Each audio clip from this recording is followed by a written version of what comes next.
तो 1917 में गांधी जी ने क्या किया? सबसे पहले गांधी जी बिहार के चंपारण में, ठीक है, भारत में अगर प्रथम सत्याग्रह पूछा जाएगा तो गांधी जी के द्वारा बिहार में प्रथम सत्याग्रह किया गया, याद रखिएगा। तो ये भारत में भी है और बिहार में भी है। लेकिन अगर अगर ऐसे पूछा जाएगा कि गांधी का प्रथम सत्याग्रह कब हुआ, तो 1904-05 में कहा? साउथ अफ्रीका, दक्षिण अफ्रीका।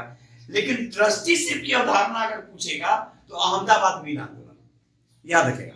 और ट्रस्टीशिप की अवधारणा का मतलब क्या? सिंपल से सोचिए, आप हद से ज्यादा आप पे कोई भरोसा कर रहा है, ठीक है, अब भरोसा टूटते जाए तो क्या? गांधी का कहना था कि भाई जो हमारा जो विचार है उस विचार को भाई हम लोग आगे, जैसे गीता में भी कहा गया है, ट्रस्टी यानी क्या? एक विश्वास। तो विश्वास कैसे कायम होगा? अब ये नहीं कि पूरा धन इकट्ठा कर लीजिए तो विश्वास कायम हो जाएगा। गीता में भी कहा गया है कि हद से ज्यादा अपनी आवश्यकता की पूर्ति के बाद, आपकी आवश्यकता तो कभी खत्म ही नहीं होगी, लेकिन जो हमारी बेसिक आवश्यकता है, मूलभूत आवश्यकता है, उसकी पूर्ति के बाद भी अगर हम धन को इकट्ठा करते हैं और उसको समाज में नहीं लगाते हैं तो व्यक्ति एज ए चोर है, ठीक है ही। अभी नहीं कहा कि सर कमा नहीं रहे हैं इसलिए, अरे हम क्या, हम लोग तो एज ए समाज को एक अलग रूप दे रहे हैं। सोचने वाली बात है, कमाना चाहेंगे तो नहीं कमा सकते हैं, लेकिन नहीं, सबको लेके चलना है।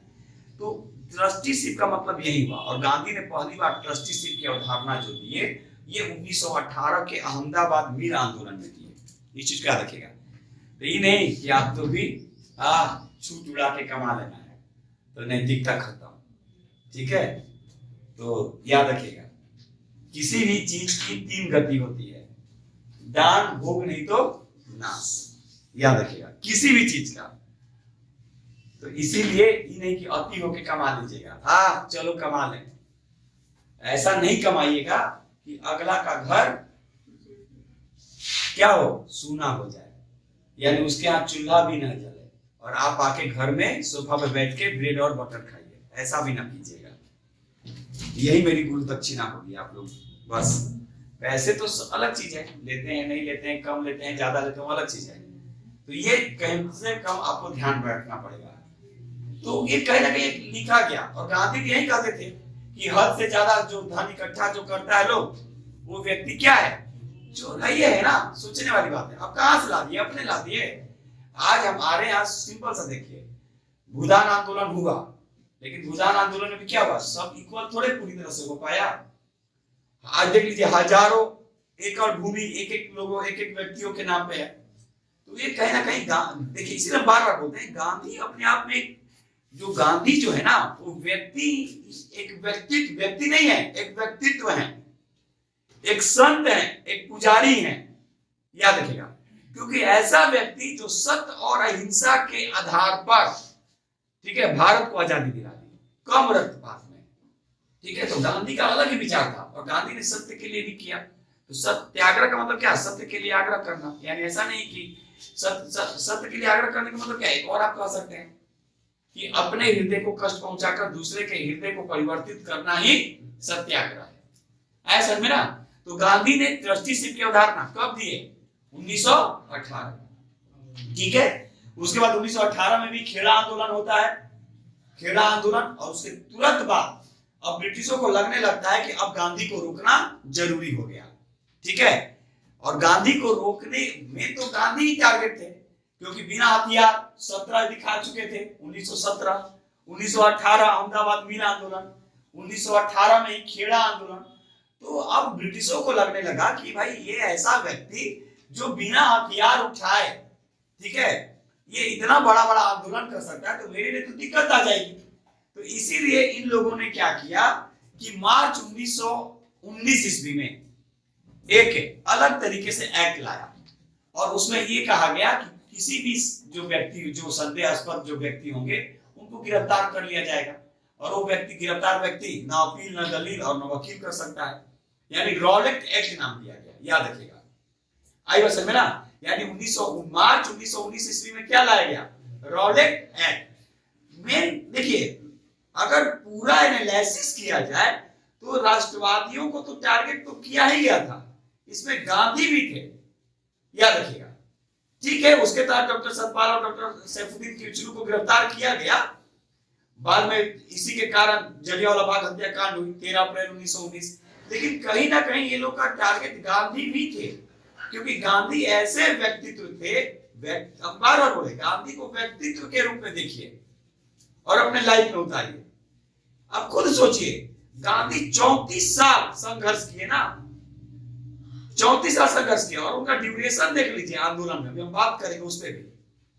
तो गांधी इस तरह से काम करते थे और सख्त और अहिंसा को आगे लेकर चलते थे। अंतिम हथियार भूख हड़ताल के रूप में वो ये करते थे। तब जाकर ऐसे नहीं गांधीवादी विचारधारा कही जाती है, तो ब्रिटिशों को लगने लगा कि अब इस गांधी को रोकना जरूरी है, और इसी गांधी को रोकने के उद्देश्य से ही कहीं ना कहीं उन लोगों ने रॉलेट एक्ट लाया। उसके बाद जलियांवाला बाग हत्याकांड होती है 13 अप्रैल 1919। जलियांवाला बाग हत्याकांड के कारण गांधी के अंदर एक अलग, मतलब कहा जाता है कि ब्रिटिशों के प्रति ऐसी हो जाती है कि अब ये सोचते हैं कि नहीं, अब आंदोलन को एक नया रूप देना होगा। लॉर्ड हंटर आयोग का गठन किया जाता है, 8 सदस्यीय थे, जिसमें 3 भारतीयों को भी शामिल किया गया।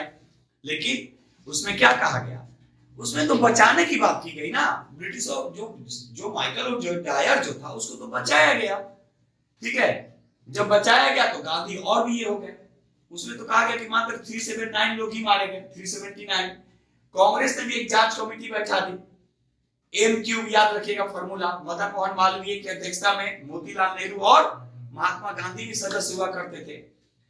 तो इस तरह से कहीं ना कहीं ब्रिटिशों ने रोकने का काम किया, लेकिन भारतीय राष्ट्रवादियों ने, ठीक है, अपने आंदोलन को कई तरह से आगे लेकर बढ़े। इसी बीच 1919 में खिलाफत आंदोलन शुरू होता है। जो टर्की के जो खलीफा जो थे, सुल्तान जो थे, उनको अपदस्थ किया जाता है, और अपदस्थ जैसे ही किया जाता है तो पूरे विश्व के मुसलमान एक हो जाते हैं। उसमें भारत के भी मुसलमान थे, जिनमें अली ब्रदर्स का नाम आप इंपॉर्टेंट रखिएगा, क्योंकि आपसे अली ब्रदर्स ही करके पूछेगा। और खिलाफत कमेटी बनाई जाती है, जिसकी अध्यक्षता गांधी करते हैं, क्योंकि गांधी को मालूम है कि जब तक हिंदू और मुसलमान, यानी हिंदुओं और मुसलमानों को जब तक एक नहीं करेंगे, हम आने वाले समय में कोई भी बड़ा आंदोलन नहीं कर सकते हैं। और इसी का परिणाम क्या हुआ आगे चलकर, ठीक है, गांधी जैसे ही आंदोलन में नेतृत्व करते हैं, असहयोग आंदोलन शुरू हो जाता है। लेकिन इस चीज का देखिएगा, खिलाफत आंदोलन का परिणाम रहा मोपला विद्रोह। क्वेश्चन आपसे पूछा जा सकता है कि मोपला विद्रोह किस आंदोलन का परिणाम रहा, तो खिलाफत आंदोलन। ये मत करके आ जाइएगा असहयोग आंदोलन का परिणाम रहा, ठीक है। यानी खिलाफत और मोपला एक दूसरे से जुड़े हुए थे, इस चीज को ध्यान रखेंगे। लेकिन जैसे ही गांधी खिलाफत कमेटी अध्यक्ष गांधी को बनाया जाता है, ठीक है, आंदोलन का रूप अलग ले लेता है, और गांधी तुरंत सोच लेते हैं कि अब मुझे अलग तरीके से आंदोलन करना पड़ेगा, और उस आंदोलन का नाम था असहयोग आंदोलन। इस चीज का रखेगा। और असहयोग आंदोलन में मेन उद्देश्य क्या था ब्रिटिशों को, मेन उद्देश्य ये था ब्रिटिशों के लिए क्या था कि उनको आर्थिक रूप से कमजोर कर देना। तो इस तरह से गांधी अपने आंदोलन को आगे बढ़ा रहे थे।